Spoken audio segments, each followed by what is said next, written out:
The ActivePanel 9 introduces the all-new Promethean Screen Recording app for all your remote, hybrid, flipped classroom scenarios, and more. Record all your visual content from any ActivePanel source.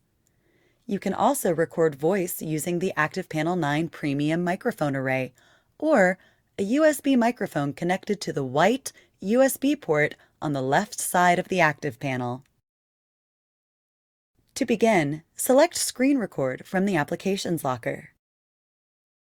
When the Screen Recording button appears, select the Settings cog.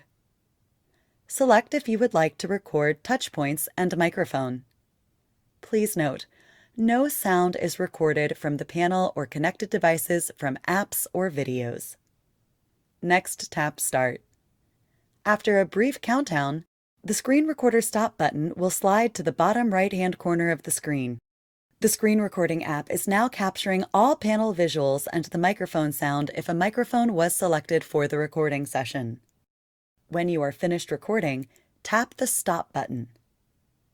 Next, choose Quick Save to save directly to your ActivePanel gallery, or Save As and select the saving location, or Play Video to immediately view the video on your ActivePanel screen. The video is saved in an easily viewed .mp4 format.